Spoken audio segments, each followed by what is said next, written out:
Hi, everyone, and welcome to the process of me, how it started versus how it's going. This is not my first time at Full Sail.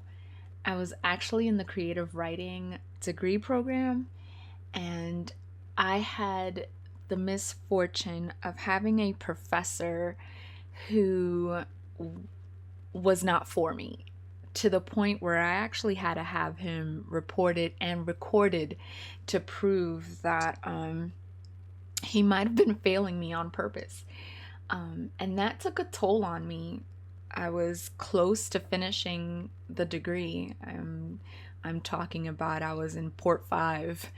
That wasn't the class that this professor was teaching, but I was in Port 5 when I ended up getting this other professor.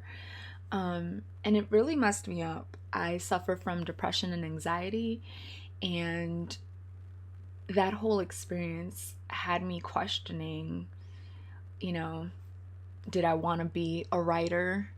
Which on the left is a picture of a book that I published. Um, or was I just a creative person and I didn't know how to hone it all in? I was left asking myself, who am I? Um, am I a host, or am I just like a regular person just trying to blend in and not be fully seen? Um, After a year break, I came back to Full Sail and I decided to get into the media communications degree. And right away, I was asked, what do I want to do? What are my goals? What do I say to that?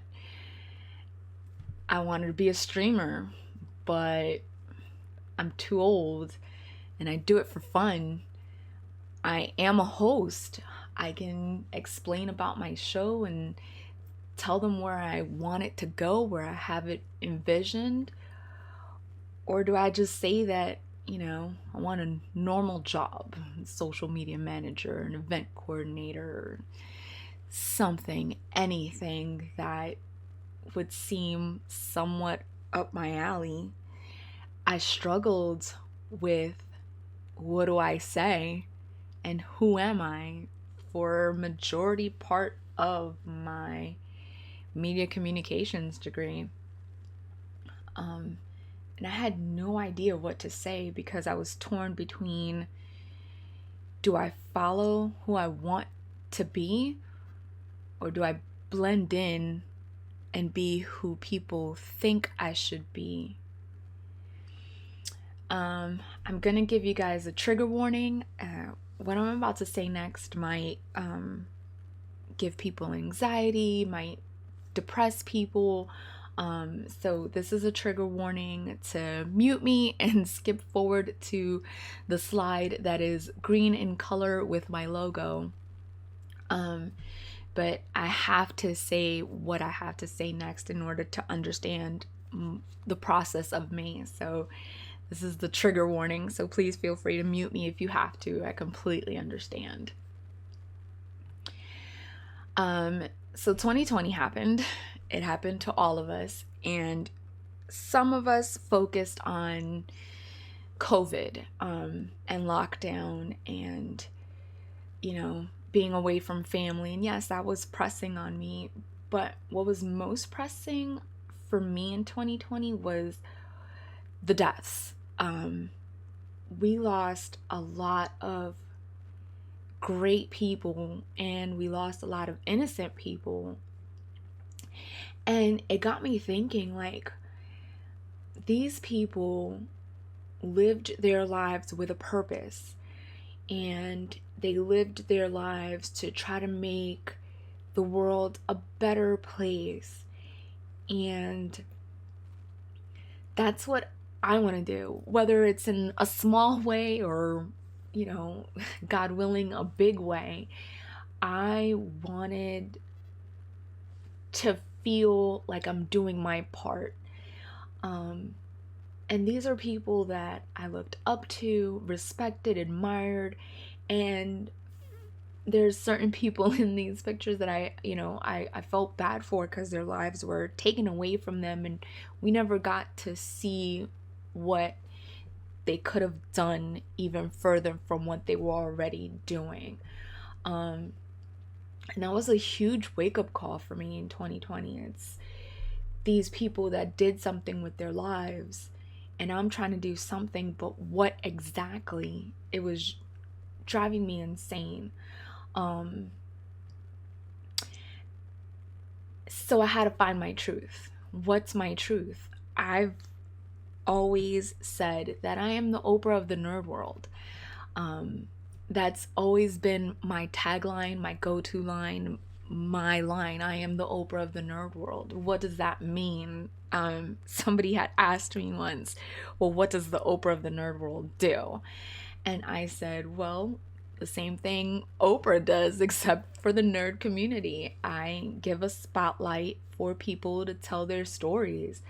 Um, there is a lot of shows that give people the opportunity to promote their movies, to promote their TV shows, to promote their modeling gigs. But there's not that many shows that promote comic book artists and video game designers.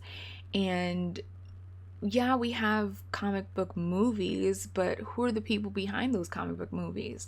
I'm not talking about the actors, but who designed the costumes, who did the makeup.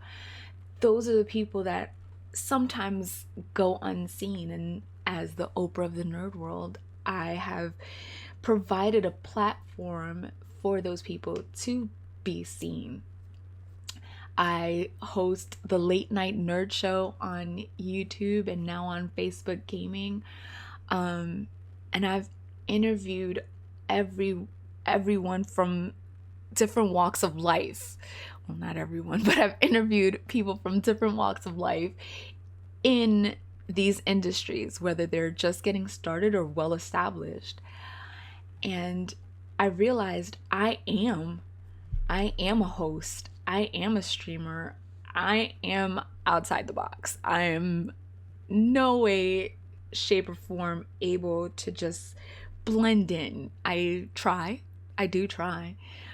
But in the end, the box is across the room from me and I do not fit in it.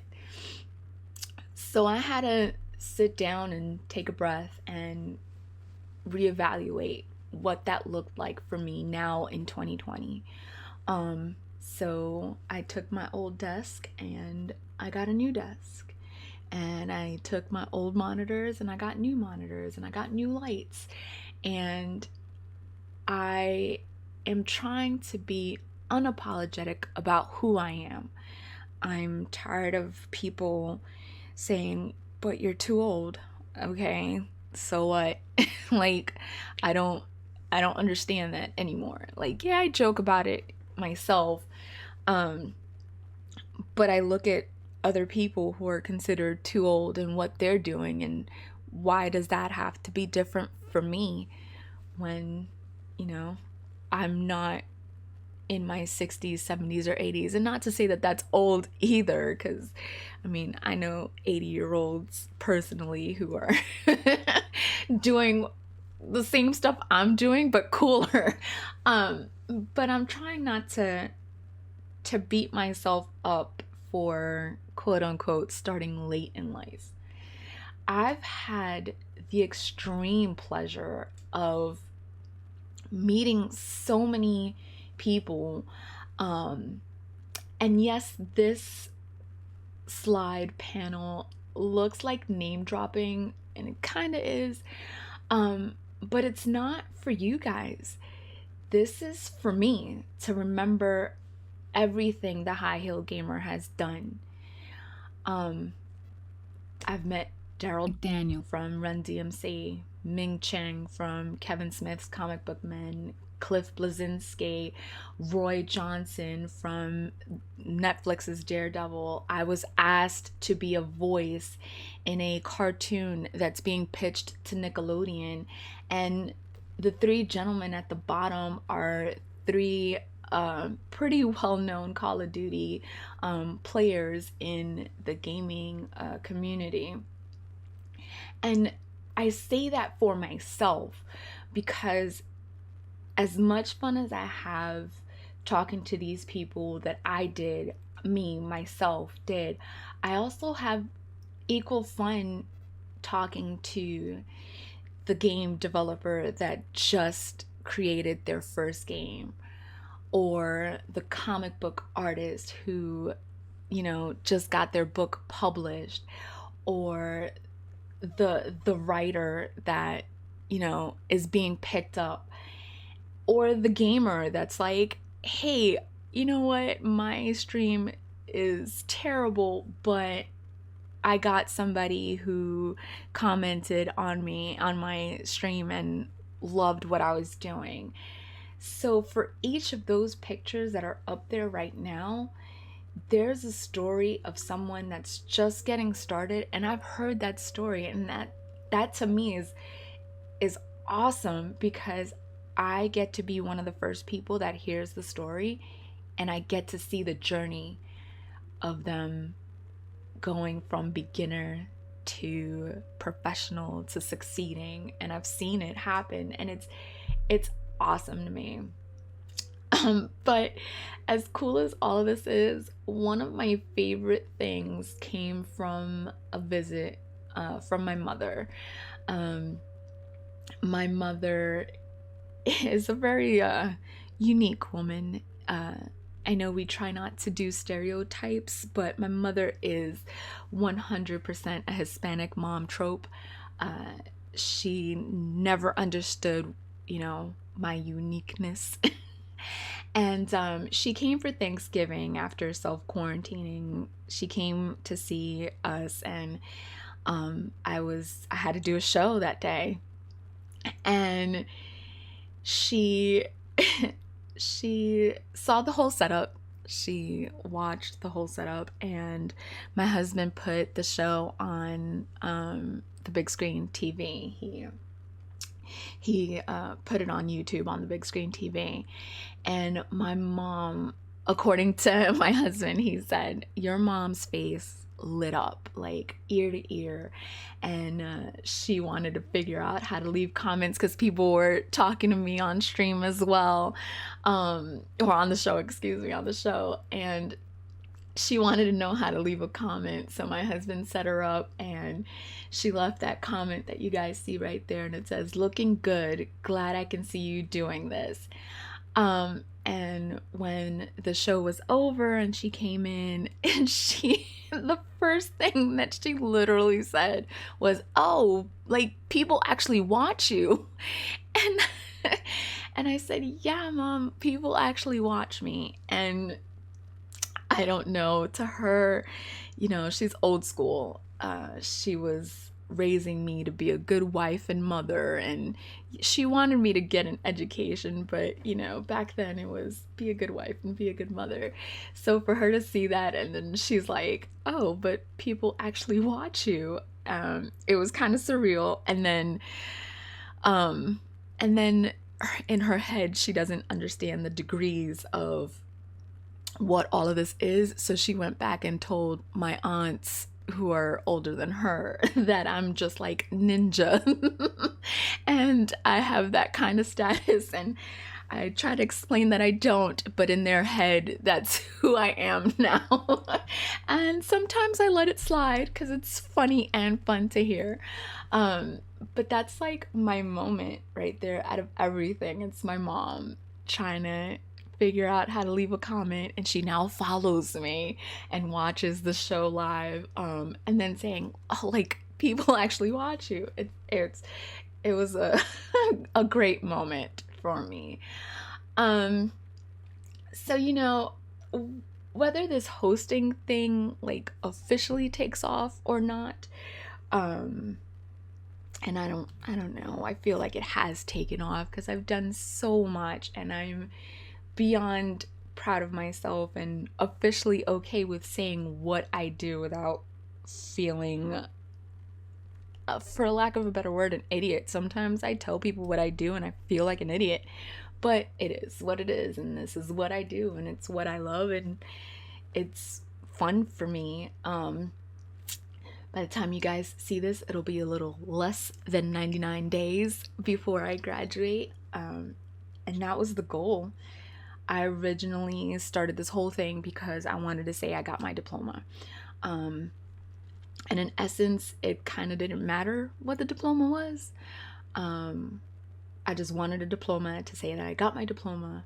But now it's more than that. Now it's I accomplished a goal that I've been wanting to accomplish, and it took me a while, but it doesn't matter because everybody's path is different. That is my new phrase. Everybody's path is different, and this is my path. I volunteer for the Red Cross. I volunteer for the National Alliance for Mental Illness. My goal is to continue doing what I do and to be unapologetic about it. Like, you don't like it? Okay, move on. It's not your dream, it's my dream. It's not your goal, it's my goal. And I'm excited, and that is a legit countdown that's on my phone every morning. Instead of a regular alarm, I get a notification on how many days are left before I graduate. And it's exciting and it's fun. So I'm going to leave you guys the same way I leave my show and the same way I leave my streaming. And that is, thank you everybody for tuning in. I hope you guys had a lot of fun. I hope you guys were able to laugh and maybe even learn something. Not really a learning, channel, but hopefully you did learn something. But overall, I really hope you laughed, because life can suck sometimes and you come to my stream to laugh. As always, like, share, subscribe. I appreciate you guys stopping by, and I'll see you guys later. Bye, everyone.